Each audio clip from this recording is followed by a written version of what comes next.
ತಮ್ಮ ಭಾಷ್ಯ ಮತ್ತು ತಾತ್ಪರ್ಯದಲ್ಲಿ ಸಾಧನಂ ಪ್ರಾಧಾನ್ಯೇನ ಉತ್ತರೈಃ ಅಧ್ಯಾಯೈಃ ವಕ್ತಿ, ಜ್ಞಾನಕ್ಕೆ ಸಾಧನವಾದಂತಹ ಕರ್ಮ ಮತ್ತು ಧ್ಯಾನವನ್ನು ಯಾವ ಕ್ರಮವನ್ನು ಆಚರಣೆ ಮಾಡಬೇಕು ಅಂದರೆ, ದೇವರನ್ನು ಕುರಿತು ಧ್ಯಾನ ಮಾಡುವಾಗ ಎಲ್ಲ ಕಾಮನೆಗಳನ್ನು ತ್ಯಾಗ ಮಾಡಿ ದೇವರ ಧ್ಯಾನ ಮಾಡಬೇಕು. ಕೃಷ್ಣ ಹೇಳಿದ್ದಾನೆ, ಸರ್ವಧರ್ಮಾನ್ ಪರಿತ್ಯಜ್ಯ ಮಾಮೇಕಂ ಶರಣಂ ವ್ರಜ. ನನ್ನ ಕುರಿತು ಧ್ಯಾನ ಮಾಡುವಾಗ ಯಾವುದೇ ಕಾಮನೆ ಇಟ್ಕೊಂಡು ನನ್ನ ಧ್ಯಾನ ಮಾಡಬಾರ್ದು. ಹಾಗೆ ಧ್ಯಾನ ಮಾಡುವ ಕ್ರಮ ಅದನ್ನು ಈ ಮುಂದೆ ಬರುವ ಅಧ್ಯಾಯಗಳಲ್ಲಿ ಭಗವಂತ ವಿವರಿಸ್ತಾ ಇದ್ದಾನೆ. ತಾತ್ಪರ್ಯದಲ್ಲಿ ಆಚಾರ್ಯರು ಮತ್ತೊಮ್ಮೆ ಹೇಳ್ತಾ, ಹಿಂದಿನ ಅಧ್ಯಾಯದಲ್ಲಿ ಕ್ಷೇತ್ರ ಮತ್ತು ಕ್ಷೇತ್ರಜ್ಞರ ವಿಚಾರವನ್ನು ಏನು ಭಗವಂತ ಹೇಳಿದ್ದ, ಅದನ್ನು ಈ ಅಧ್ಯಾಯದಲ್ಲಿ ಸ್ಪಷ್ಟ ಮಾಡ್ತಾ ತ್ರಿಗುಣಗಳ ಸಂಬಂಧವನ್ನು ವಿವರಣೆ ಮಾಡ್ತಾ ಇದ್ದಾನೆ. ಹಿಂದೆ ಕ್ಷೇತ್ರ ಅಂದರೆ ಯಾರು, ಕ್ಷೇತ್ರಜ್ಞ ಅಂದರೆ ಯಾರು, ಇದನ್ನು ವಿಶೇಷವಾಗಿ ತಿಳಿಸಿಕೊಟ್ಟು, ಈ ದೇಹವೇ ಕ್ಷೇತ್ರ, ಈ ಶರೀರವೇ ಕ್ಷೇತ್ರ, ಕ್ಷೇತ್ರದ ಚೆನ್ನಾಗಿ ಪರಿಚಯ ಇರುವವ ಅದು ಭಗವಂತ. ಈ ಜಡ ಮತ್ತು ಪ್ರಕೃತಿಯ ಸಂಬಂಧ ಏನಿದೆ, ಇದೇ ಹುಟ್ಟು, ಇದರ ವಿಯೋಗವೇ ಸಾವು. ಬಂಧನಕ್ಕೆ ಕಾರಣವಾದ ಮೂರು ಗುಣಗಳ ಪರಿಚಯವನ್ನು ಭಗವಂತ ಇಲ್ಲಿ ಮಾಡಿಕೊಡ್ತಾ ಇದ್ದ. ಜೀವರಾಶಿಗಳು ಬಂಧನಕ್ಕೆ ಒಳಗಾಗಿದ್ದಾರೆ. ಇದಕ್ಕೆ ಏನು ಕಾರಣ ಅಂತ ತಿಳಿದಾಗ ಮಾತ್ರ ಇದರಿಂದ ಬಿಡುಗಡೆ ಆಗುವಂತಹ ಉಪಾಯವನ್ನು ಹುಡುಕಬಹುದು. ಒಂದು ಪ್ಲಾಸ್ಟಿಕ್ ಕವರಿಗೆ ಗಂಟು ಹಾಕಿದರೆ ನೀವು ಯಾವ ಕಡೆನೋ ನೋಡಿಕೊಂಡು ಗಂಟು ಎಳೆದು ಬಿಡಬಾರದು. ಗಂಟು ಹೇಗೆ ಹಾಕಿದ್ದಾರೆ ಅದನ್ನು ಮೊದಲು ಸ್ಟಡಿ ಮಾಡಬೇಕು. ಅದನ್ನು ನೋಡಿದರೆ ಅದನ್ನು ಬಿಚ್ಚೋದು ಸುಲಭ. ಬಂಧನವನ್ನು ತಿಳಿದಾಗ ಮಾತ್ರ ಬಂಧನದ ಬಿಡುಗಡೆ ಸುಲಭ. ಸಂಸಾರದ ಬಂಧನಕ್ಕೆ ಒಳಪಟ್ಟ ಜೀವ ಈ ಸಂಸಾರದಿಂದ, ಸಂಸಾರ ಅಂದರೆ ಹೆಂಡತಿ ಮಕ್ಕಳು ಮನೆ, ಇದ್ಯಾವುದು ಸಂಸಾರ ಅಲ್ಲ. ನಿಜವಾಗಿ ಸಂಸಾರ ಅಂದರೆ ಮತ್ತೆ ಹುಟ್ಟೋದು, ಮತ್ತೆ ಸಾಯೋದು. ಹುಟ್ಟು ಪರವಾಗಿಲ್ಲ ರೀ, ಸಾವು ಪರವಾಗಿಲ್ಲ ರೀ, ಈ ನಡುವಿಂದಿದೆಯಲ್ಲ ಮುಪ್ಪು, ಅದು ಭಾರಿ ಕಿರಿಕಿರಿ. ಯಾರಿಗೂ ಬೇಡದ್ದದು. ಬೇಡ ಅಂದರೂ ಅಷ್ಟೇ, ಬೇಕಂದ್ರೂ ಅಷ್ಟೇ, ಎಲ್ಲರನ್ನೂ ಹಿಡ್ಕೊಳ್ಳುತ್ತಾ ಮುಪ್ಪು. ಹಾಗಾದರೆ ಈ ಹುಟ್ಟಿಗೆ ಸಾವಿಗೆ ಜನನ ಜರ ಮರಣ ಈ ಮೂರಕ್ಕೆ ಒಳಗಾಗಬಾರ್ದು ಅಂತ ಯಾರಿಗೆ ಆಸೆ ಇದೆ, ಅಥವಾ ಈ ಒಂದು ಚಕ್ರದಿಂದ ಬಿಡುಗಡೆ ಆಗಬೇಕು, ಭಗವಂತನ ಪಾದವನ್ನು ಸೇರಬೇಕು, ಆವೃತ್ತಿ ರಹಿತವಾದ ಲೋಕವನ್ನು ಪಡಿಬೇಕು, ದುಃಖವೇ ಇಲ್ಲದ ಸ್ವರೂಪಭೂತವಾದ ಆನಂದದ ಅನುಭವವನ್ನು ಪಡಿಬೇಕು ಅಂತ ಆಸೆ ಇದ್ದವ, ಈ ಬಂಧನ ದೇವರು ಹೇಗೆ ಹಾಕಿದ್ದಾನೆ ಅದನ್ನು ಚೆನ್ನಾಗಿ ತಿಳ್ಕೊಳ್ಬೇಕು. ಅದನ್ನು ತಿಳಿದಾಗ ಮಾತ್ರ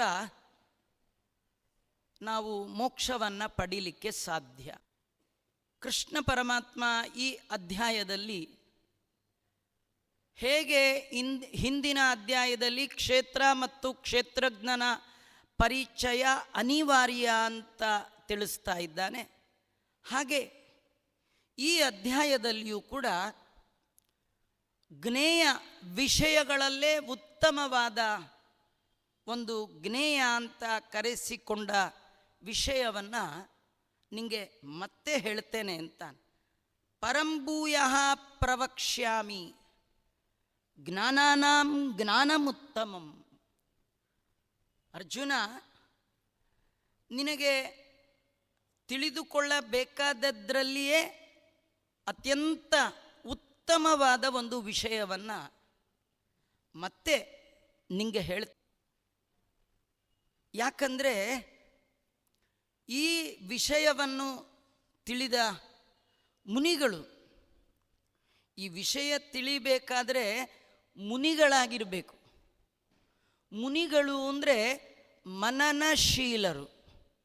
ಮನನ ಅಂದರೆ ನೀವೇನು ಶ್ರವಣ ಮಾಡಿದ್ದೀರಿ ಅದರ ಅನುಚಿಂತನೆ, ಮತ್ತೆ ಮತ್ತೆ ಮತ್ತೆ ಮೆಲುಕು ಹಾಕಬೇಕು.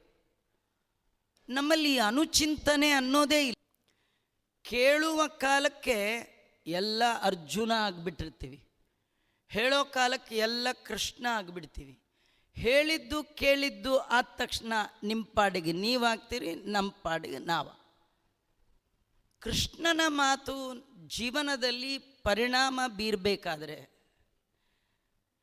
ಕೃಷ್ಣ ಹೇಳಿದ ಮಾತನ್ನು ಕೇಳಿ ಬಿಡೋದಲ್ಲ, ಕೇಳಿ ಧಾರಣೆ ಮಾಡಬೇಕು. ಧಾರಣೆ ಮಾಡಬೇಕಾದ್ರೆ ಅನುಚಿಂತನೆ ಮಾಡಬೇಕು. ಅನುಚಿಂತನೆ ಅಂದರೆ ಮತ್ತೆ ಮತ್ತೆ ಕೇಳಬೇಕು, ಮತ್ತೆ ಮತ್ತೆ ಅದು ಮನನ ಅಂತಾರೆ. ಯಾರು ಯಾವಾಗಲೂ ಆ ರೀತಿ ಮನನ ಮಾಡ್ತಾರೆ ಅವರು ಮುನಿಗಳು. ಮುನಿಗಳಾದವರು ಈ ಉತ್ತಮವಾದ ಜ್ಞಾನವನ್ನು ತಿಳಿದವರಾಗಿ ಸರ್ವೇ ಆ ಎಲ್ಲರೂ ಕೂಡ ಸದಾ ದೇವರನ್ನು ಕುರಿತು ಚಿಂತನೆ ಮಾಡುವ ಸ್ವಭಾವದ ಎಲ್ಲ ಮುನಿಗಳು ಕೂಡ ಪರಾಂ ಸಿದ್ಧಿ ಮಿತೋಗತಾಹ, ಈ ಸಂಸಾರದಿಂದ ಉತ್ತಮವಾದ ಮೋಕ್ಷವನ್ನೇ ಅವರು ಪಡೆದಿದ್ದಾರೆ. ಇದಂ ಜ್ಞಾನಂ ಉಪಾಶ್ರಿತ್ ಮಮ ಸಾಧರ್ಮ್ಯಮಾಗತಾಹ ಸರ್ಗೇಪಿ ನೋಪಜಾಯಂತೆ ಪ್ರಲಯೇ ನ ವ್ಯಥಯಂತಿ ಚ. ಕೃಷ್ಣ ಪರಮಾತ್ಮ ಹೇಳ್ತಾನೆ, ಯಾರು ಈ ಗುಣತ್ರಯ ವಿಭಾಗವನ್ನು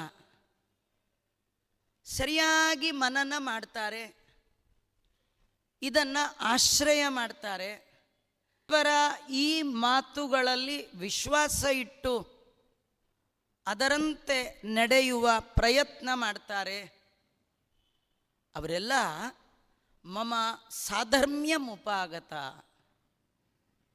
ನನ್ನ ಸಾಮ್ಯವನ್ನೇ ಪಡಿತಾರೆ. ಇದು ಕೃಷ್ಣನ ಮೋಹಕ ಮಾತುಗಳು. ಈ ಮಾತುಗಳು ಎಲ್ಲರಿಗೆ ಒಂದೇ ರೀತಿಯ ಅರ್ಥ ಆಗೋಲ್ಲ. ಕೆಲವರಿಗೆ ಈ ಮಾತು ಕೇಳಿದ್ರೆ ಭಾರಿ ಖುಷಿ. ಕೃಷ್ಣ ಏನು ಹೇಳ್ತಾನೆ ಅಂದರೆ, ಈ ಜ್ಞಾನವನ್ನು ತಿಳಿದವ ನನ್ನನ್ನು ಹೊಂದುತ್ತಾನೆ ಅಲ್ಲ, ನಾನೇ ಆಗಿಬಿಡ್ತಾನೆ. ಅಂದರೆ ಬ್ರಹ್ಮಾತ್ಮೈಕ್ಯ, ಬ್ರಹ್ಮನೇ ಆಗಿಬಿಡ್ತಾನೆ, ನನಗೆ ಸಮಾನವಾಗಿ ಆಗಿಬಿಡ್ತಾನೆ ಅಂತ ಕೆಲವರು ಅರ್ಥ ಮಾಡ್ತಾರೆ. ಇನ್ನು ಕೆಲವರು ಪರಮಂ ಸಾಮ್ಯಮುಪೈತಿ, ದೇವರಿಗೆ ಸಮಾನವಾಗಿ ಆಗಿಬಿಡ್ತಾರೆ, ಹೀಗೆಲ್ಲ ಈ ಮಾತಿಗೆ ಅರ್ಥ ಮಾಡ್ತಾರೆ. ಜಗದ್ಗುರು ಮಧ್ವಾಚಾರ್ಯರು ಬರಲಿಲ್ಲ ಅಂತಾಗಿದ್ದರೆ ನಮಗೇನೂ ಅರ್ಥನೇ ಆಗ್ತಿರಲಿಲ್ಲ. ನಾವು ಎಲ್ಲಿ ಅನರ್ಥಗಳ ಪರಂಪರೆಗೆ ಸಿಕ್ಕಾಕೊಳ್ತಿದ್ವೋ ಗೊತ್ತಿಲ್ಲ. ಮಧ್ವಗುರುಗಳು ಅವರು ಸಾಧರ್ಮ್ಯಮುಪಾಗತ ಅಂದರೆ ಸಾರೂಪ್ಯ ಅನ್ನುವ ಮೋಕ್ಷವನ್ನು ಪಡಿತಾನೆ. ಭಗವಂತ ತನ್ನ ಭಕ್ತರಿಗೆ ಕೊಡುವಂಥ ಮೋಕ್ಷದಲ್ಲಿ ಬಗೆ ಬಗೆಯ ಮೋಕ್ಷಗಳಿದೆ. ಅದು ಸಾಲೋಕ್ಯ, ಸಾರೂಪ್ಯ, ಸಾಮೀಪ್ಯ, ಸಾಯುಜ್ಯ, ಕೇವಲ ಬ್ರಹ್ಮದೇವರಿಗೆ ಮಾತ್ರ ಸಿಗುವಂತಹ ಶಾರ್ಷ್ಣೀಯ ಅಂದರೆ ಸರ್ವಾವಯುಜ್ಯ. ಭಗವಂತನ ಎಲ್ಲ ಅವಯವಗಳ ಒಳಗಿದ್ದು ಸಹಭೋಗವನ್ನು ಹೊಂದುವಂತಹ ಯೋಗ್ಯತೆ ಬ್ರಹ್ಮ ಪದವಿಯನ್ನು ಆಳಿದ ಆ ರುಜುಗಳಿಗೆ ಇರುವಂಥದ್ದು. ಸೂರ್ಯನಿಗೆ ಸಾಯುಜ್ಯ, ಅವ ಎಲ್ಲಿ ಹುಟ್ಟುತ್ತಾನೋ ಅಲ್ಲೇ ಇದ್ದು ಭಗವನ್ನು ಆತ ಸಂಪಾದನೆ ಮಾಡ್ತಾನೆ.